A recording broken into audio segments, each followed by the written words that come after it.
अस्सलामुअलैकुम। मुस्लिम लीग नून की एक और गीदड़ भभकी। आर्मी चीफ की मिन्नतें करने से काम ना बना तो पाक फौज और हुकूमत के खिलाफ बुड़बुड़ाने लगे। कौमी राज खोलने का सिलसिला शुरू कर दिया गया। साबिक स्पीकर कौमी असम्बली अय्याज सादिक ने अभिनंदन के हवाले से मुतनाज़िया बयान देकर एक नया पेंडोरा बॉक्स खोल दिया।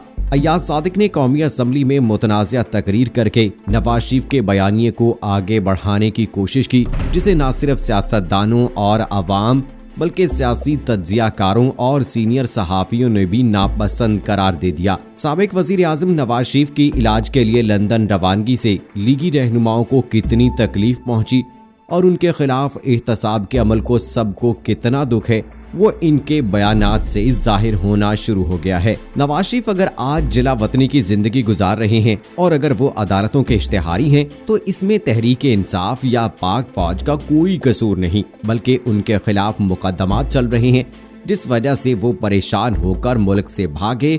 और जब उन्होंने महसूस किया कि तमाम तर कोशिशों के बावजूद एहतसाब का अमल रुक नहीं रहा, तो APC में हुकूमत को छोड़कर पाक फौज को ही बराह रास्त मुखातिब कर डाला और फिर गुजरावाला जलसे में बाकी कसर निकाल दी और आर्मी चीफ को बराह रास्त मुखातिब करके धमकियां दी, जिस पर पाक फौज की तरफ से तो कोई रद्द-ए-अमल नहीं आया।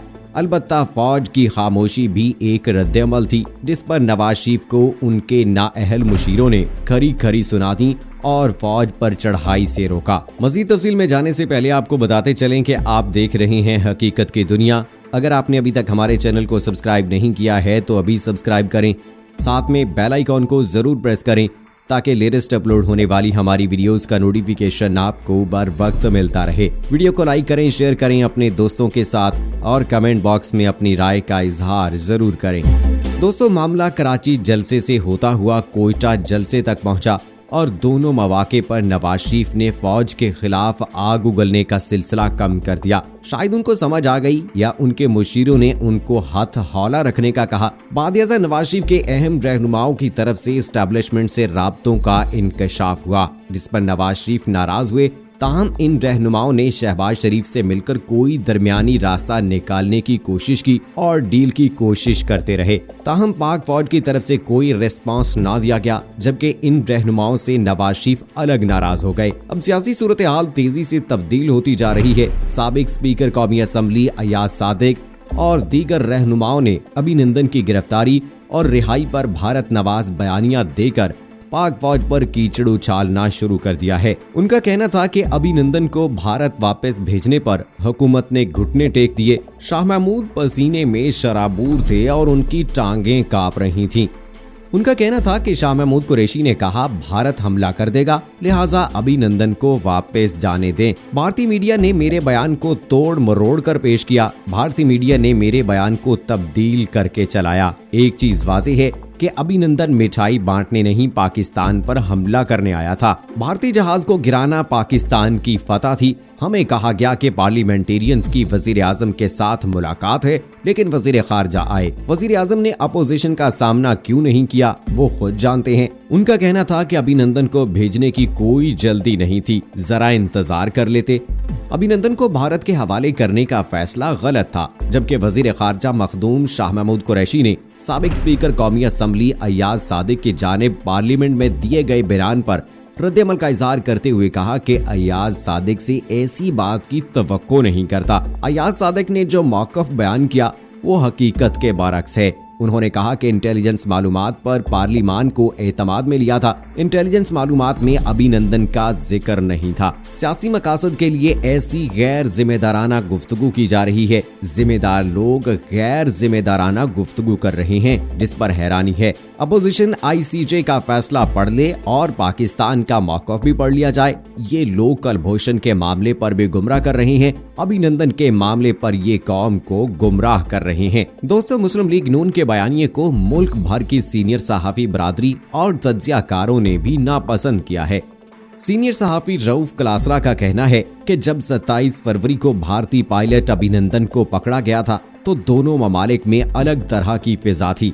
पाकिस्तानी अवाम इस बात पर बहुत खुश थी कि भारतीय पायलट को पकड़ लिया गया। मैंने उस वक्त ही कह दिया था कि पूरी दुनिया देख चुकी है कि पाकिस्तान ने हदूद की खिलाफ वर्जी करने पर भारतीय पायलट को पकड़ लिया, जो कि मोदी सरकार की एक बहुत बड़ी नाकामी थी। क्योंकि पूरी दुनिया में भारत की बेइज्जती हो चुकी है, लिहाजा अब अभिनंदन को रिहा किया जाना चाहिए।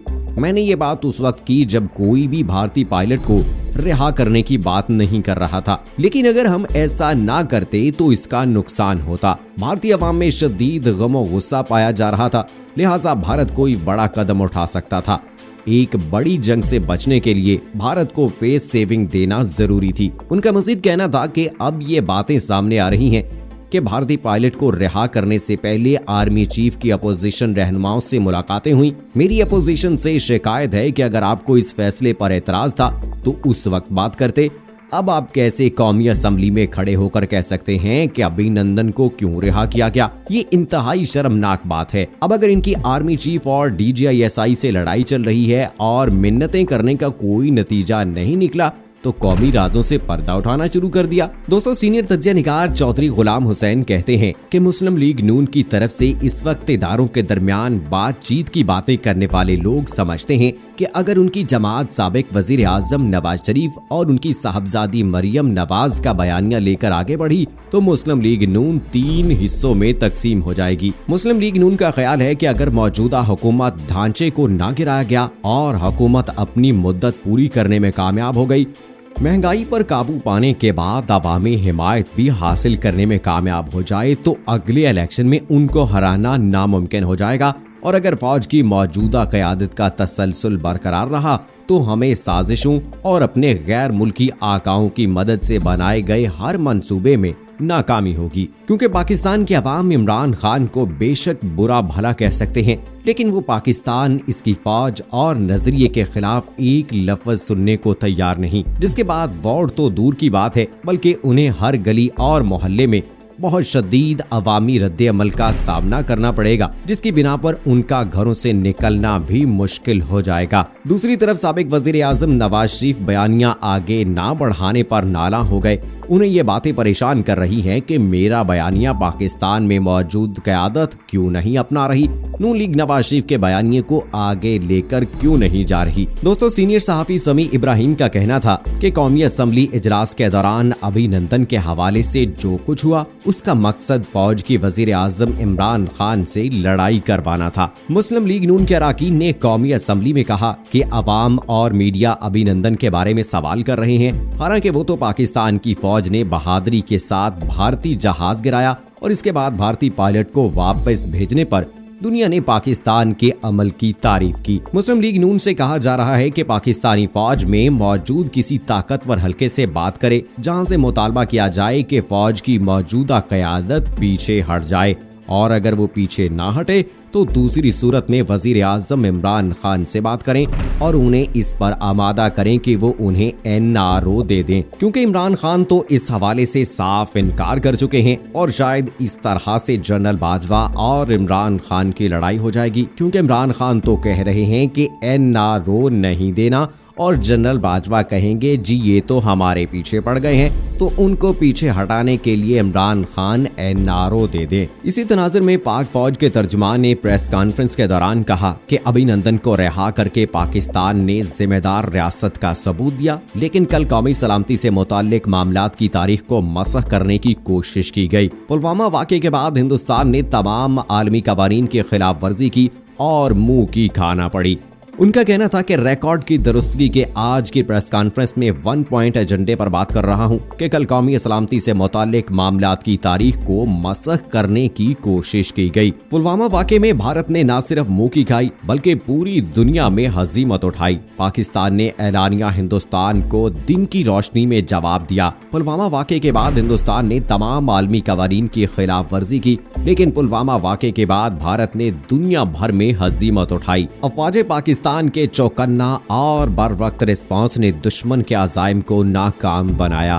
दुश्मन जो बारूद पाकिस्तान की आवाम पर गिराने आया था वो खाली पहाड़ों पर फेंक गया। दुश्मन के 2 जहाज गिराए, पायलट अभिनंदन को गिरफ्तार किया गया। दुश्मन इतना खौफ ज़दा हुआ कि बदहवासी में अपना ही जहाज मार गिराया। उन्होंने कहा कि अभिनंदन के जेनेवा कन्वेंशन के तहत रिहा करने का फैसला किया गया। पाकिस्तान के अभिनंदन के रिहा करने के फैसले को पूरी दुनिया ने सराहा। अभिनंदन की रिहाई को किसी और चीज से जोड़ना इंतहाई गुमराहकुन है। ये चीज किसी भी पाकिस्तानी के लिए नाकाबिले कबूल है। दोस्तों, अब हम चलते हैं अहम खबर की तरफ। मुल्की और सियासी सूरत हाल के हवाले से वजीर आजम इमरान खान और आर्मी चीफ जनरल बाजवा की मुलाकात हुई है। वजीर आजम हाउस की तरफ से जारी तफसीलात के मुताबिक अस्करी और सिविल क़यादत के माबैन होने वाली मुलाकात में पाक फौज के पेशावराना अमूर पर तबादला ख्याल किया गया। इसके अलावा हालिया दहशतगर्दी के वाकयात पर भी बातचीत की गई। बताया गया है कि army chief general Qamar Javed Bajwa और वजीर आजम इमरान खान की मुलाकात में दाखिली सलामती और सिक्योरिटी अमूर पर भी तबादला ख्याल किया गया। वजीर आजम इमरान खान ने वतन अजीज के लिए जानों का नजराना पेश करने वाले जवानों को खराजे तहसीन पेश किया और कहा कि पूरी कौम दहशतगर्दी और दुश्मनों के खिलाफ मुत्तहिद है। दोस्तों, ये थी अब तक की लेटेस्ट अपडेट्स। मुझे अगली वीडियो तक इजाजत दीजिए। फी अमानिल्लाह।